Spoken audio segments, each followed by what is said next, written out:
In this episode of Bob's Your Uncle, the 1988 Foxbody Cougar saga continues, as I remove the transmission for use in another car.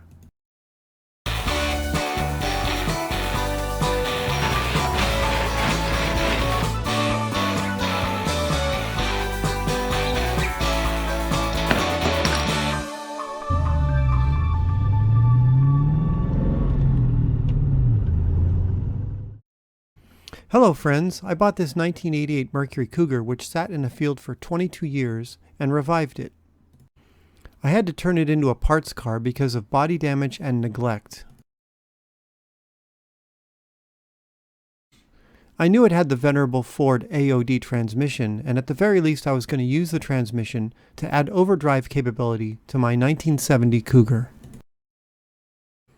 Now the day has come where I need to remove the transmission, and it is also the day I discover my driveway is not perfectly flat.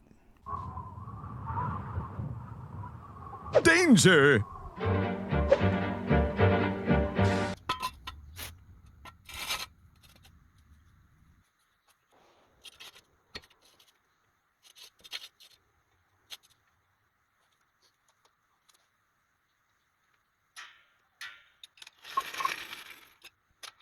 Safety first. So I jacked this side up, but this side is a little bit downhill. I should have done this one first, because as I had this one suspended where it is and I started to jack this one up, these far corners of the jack stand, the right corners, started to lift, and I noticed the tire is kind of started to hover over the grass instead of where it was over the pavement. So I stopped, reset, just put the jack stand where it is. Fortunately, that one looks to be on the ground once again now that I've dropped the car. But I'm just going to spin the jack around and jack it so the jack stand's facing this way. And that way the pivot of the jack stand is going this way instead of this way, which was basically pushing the car over. Now, you want to get the car nice and high to do the, to slide the transmission out. I want to go ahead and raise the downhill side of the car. And again, this is a very slight grade. You can't even tell it on video. Less than 1%, way less. A fraction of 1%. But still, I kind of want the car level, I think. We're only talking about one link difference on the jack stands. But I think I might be maxed out on that other one, so I might have to use wood. So I may not be getting the transmission out in one day. Who knows? Theoretically, it's possible. But I definitely need to get the catalytic converters out. Because now that I've made it really easy to get to them, I think I should get them out myself so they don't get ripped off. I'd rather get the money for them, It made pretty easy to get the catalytic converter out without cutting it. Yeah, I know, compared to some areas of the world, there's basically no rust, but there's no reason to destroy and make things more difficult. I don't need.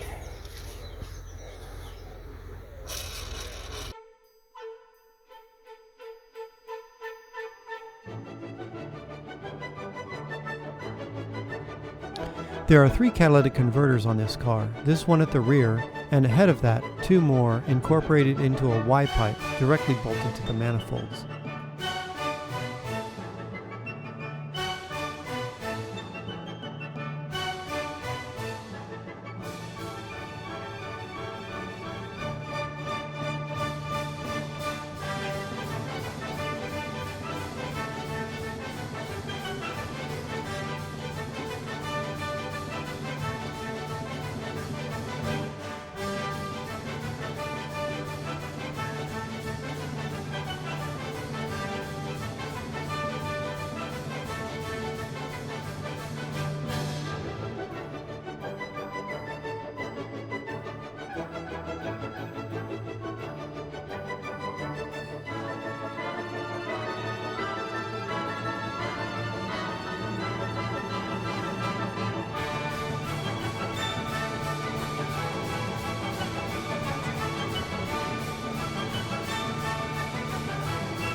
All right, so this is way too dirty, but anyway, here's the bolts that I need to get. So if I get 4 bolts out, then I'm done with this part of the job. I may as well get the starter out, because if I get the starter out, I'll be able to get a lot easier access, and that starter's got to come out anyway. So it's probably a bolt here and a bolt on the top. I don't know. How do you get to the top bolt on the starter? Anyway, I'm about to make a mess and I don't want to get this camera dirty, so I'm going to clean around here and try to get this starter out. I'll let you know how it goes. So I guess I recommend dropping the starter first and then disconnecting the cable, I guess.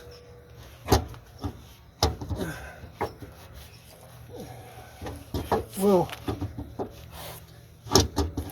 come out.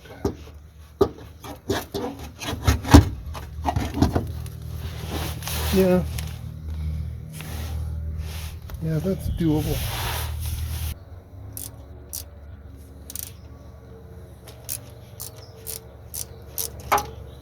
This is when Ford was in between metric and SAE. Oh.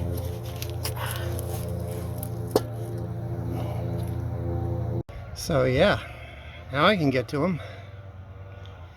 I'll let you know if anything interesting happens. Otherwise, I'm going to pop those out and hopefully get this Y pipe out.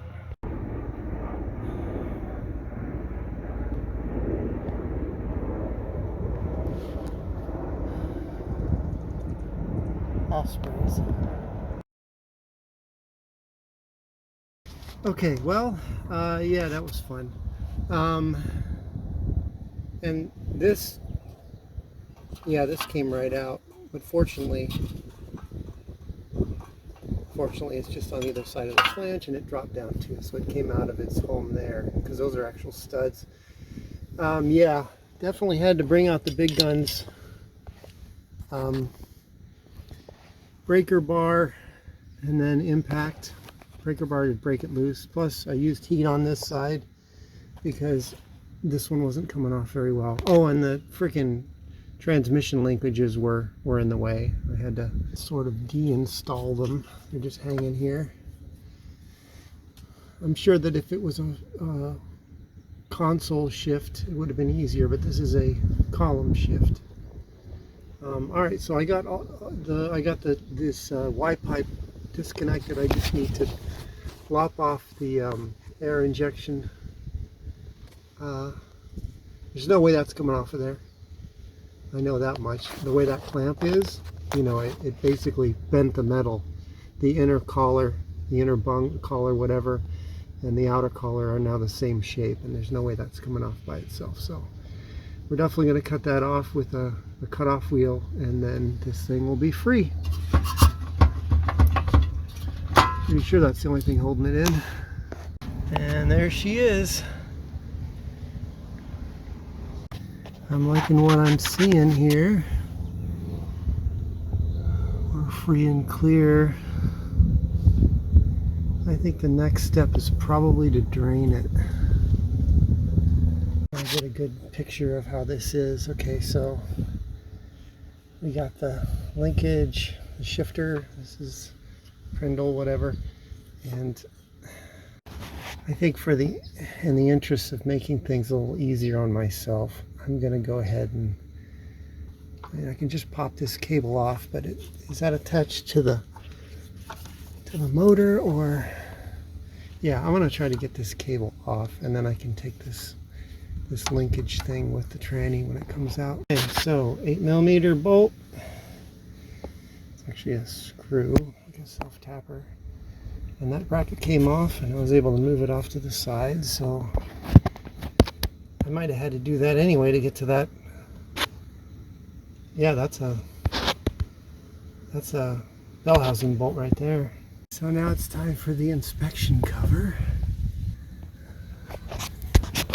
Check these cooler lines out here. They just go into the radiator. So that's definitely something that I need to consider cutting. I think so. There's no way those are gonna fit where they're going. So the inspection cover comes off, and then we undo the torque converter bolts. Rotating the engine as needed from the crank pulley. And there we go. It was a 15. What's this? Another 15? Or do we switch back to... Yep. We switch back to Imperial SAE, whatever you want to call it. 9/16. Do I have a smaller one? Oh, there it is. Yeah. Impact for the wind. Yeah. There we go. I don't like the way that... There we go. That's better. Ooh. Yeah, we're going to need the 1/2 inch anyway, weren't we? Now I'm coming up against the engine. So, switch to this. I mean, it's got to be like a 1 inch or a 3/4 at least. Maybe a 1 1/8 on the crank bolt. Actually, it's right here. Ooh, that's deep. That's deepy deep. Anyway, I'm going to spin the engine. Well, I guessed right on the first try, 24 mil. Okay, so cranker over here.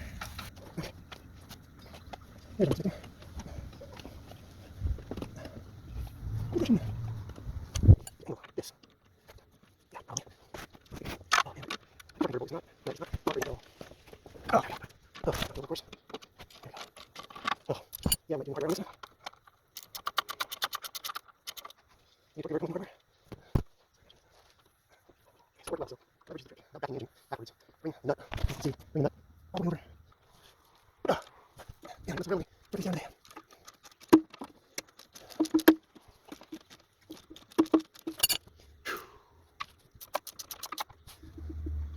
Anyway, this is my first automatic ball.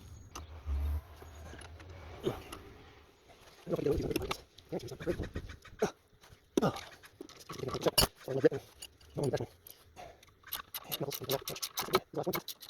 Change. That's it. So we got this. Okay, got my drainage containers. Pan. 10 millimeter. I guess I'll get the far ones first. Removing all of them but like 2 corners or whatever. I've done oil changes on trannies before, on automatics.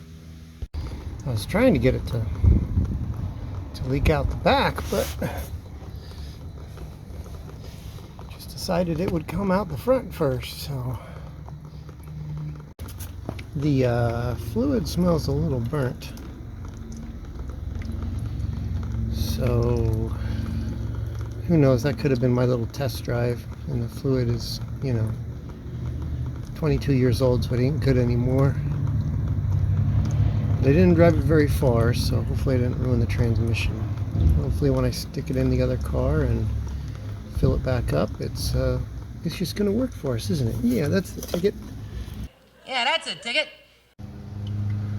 Somebody's running their mower. Okay, well anyway, so while it's doing that, I can actually go ahead and do the drive shaft. Now, would have probably been a good idea for me to leave it in neutral.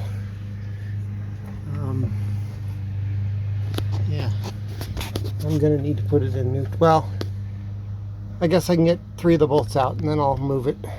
This is a Ford 7.5 inch,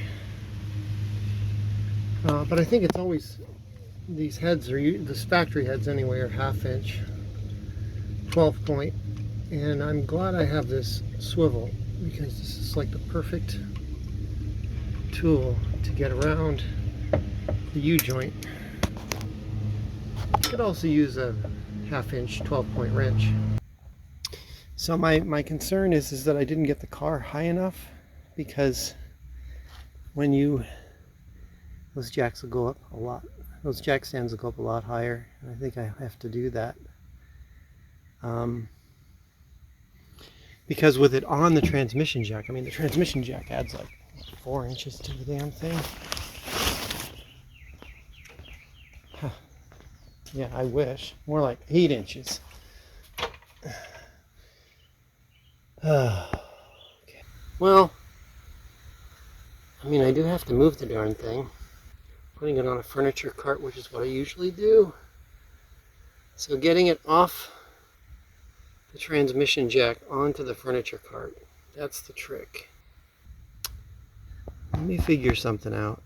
So I actually kind of thought of the jack as, you know, the bulk of the body of the jack is this way. So I was thinking the tail shaft would be down here, but I actually think that it's designed to go this way. I mean, the weight of the transmission is really just being supported by this. Doesn't matter where the jack is.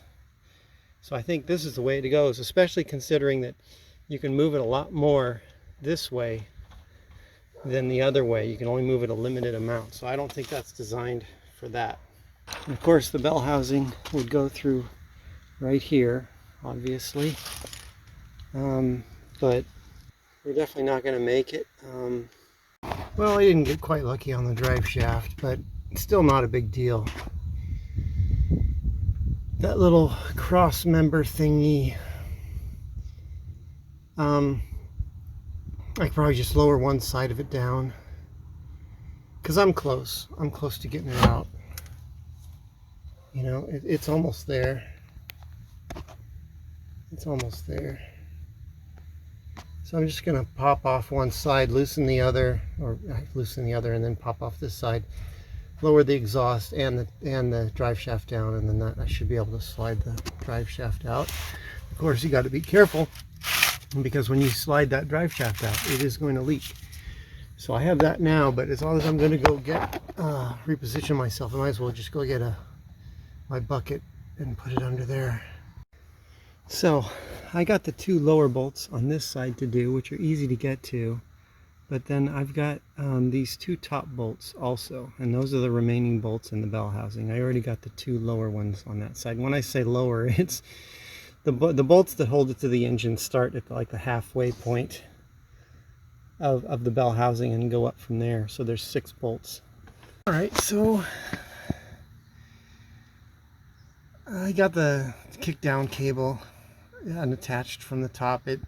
All right, so I just took off the cooler lines and flipped them 180 degrees so that they're out of the way, because they began to leak, and I'd rather not deal with that right now.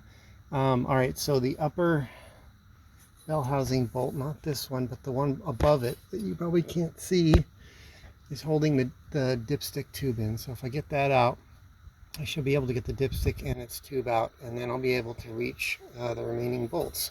Oh, dipstick tube should be free. Yep, it is. It's free. Okay. All right. Looks like that comes out from the top. And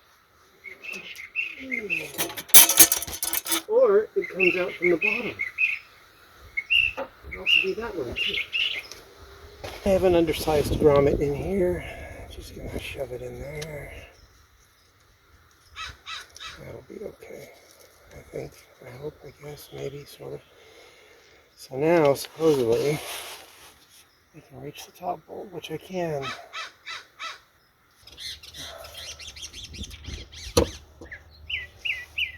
I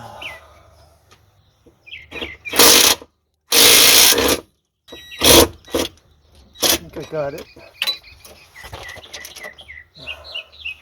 Only hurt myself a little. I probably don't get to do anything. There we go. Got that one. Yeah. So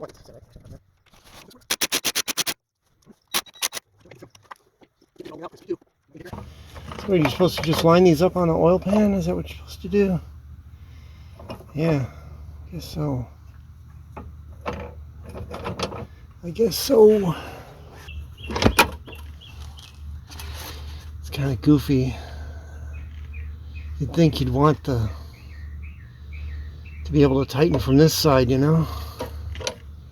It's kind of goofy. The heads are going to be up against the...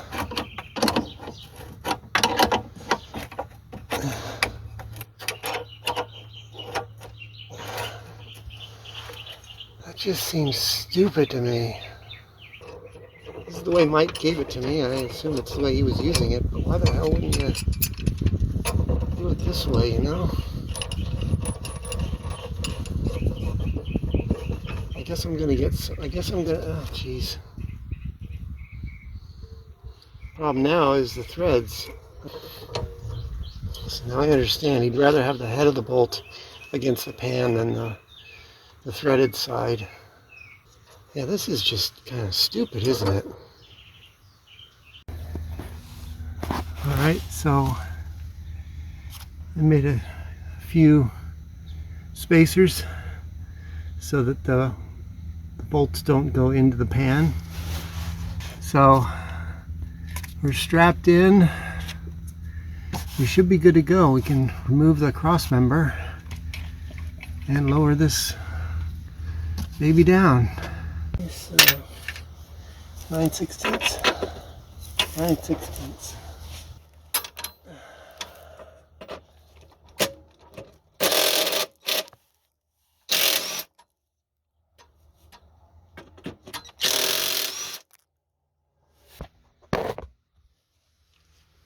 Okay.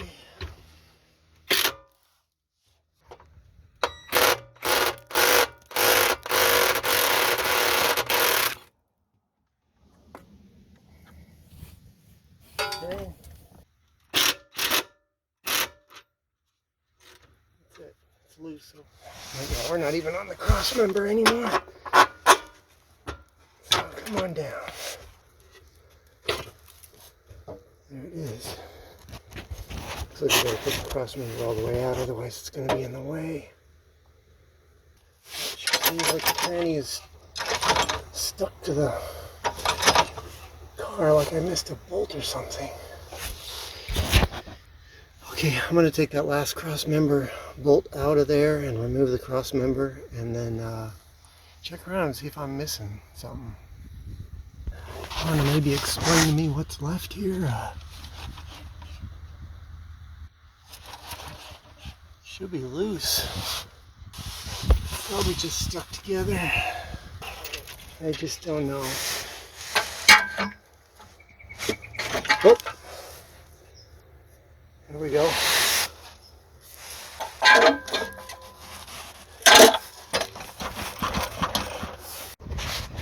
Yeah, we're loose. We're just kind of... So I got that to come out a little bit. So we just need to, I don't know, wiggle it out, I guess. We need to raise it up, or...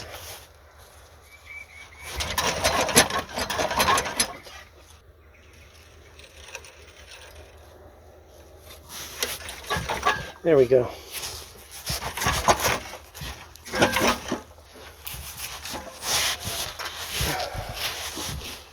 Now we've got some action. There it is. Got it.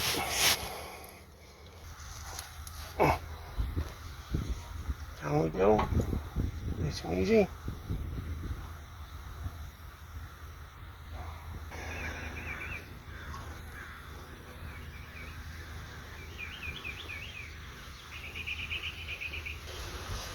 Nice and easy. That's it. And that is a tall bell housing. And there is no way, like I thought, that that's coming out this way. So I guess I'm gonna make myself some kind of a stairs out of wood. Yeah, I mean, I need to reuse the jack. I need to get the C6 out of the Cougar. So I need to get that off the jack, so we just need to figure out a safe way to do that. Alright, here's my setup. I got some wood blocks on the far side supporting it, some wood blocks on this side supporting it over the cart, and in the back I have the jack. So let me think about this for a minute. Okay, so this piece of wood is long, it goes under the belt housing, it's supported on both sides. I have leverage, a good amount of leverage with it. I should be able to pick the transmission up no problem. I have the jack at the back, so that means I can remove pieces of wood one by one. In fact, I'll put them here like that.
And we're low enough. We get past the jack stands, that's another question.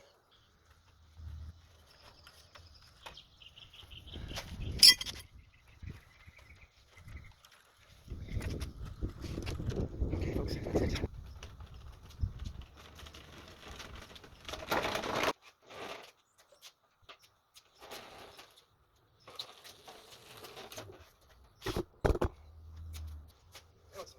How heavy is it?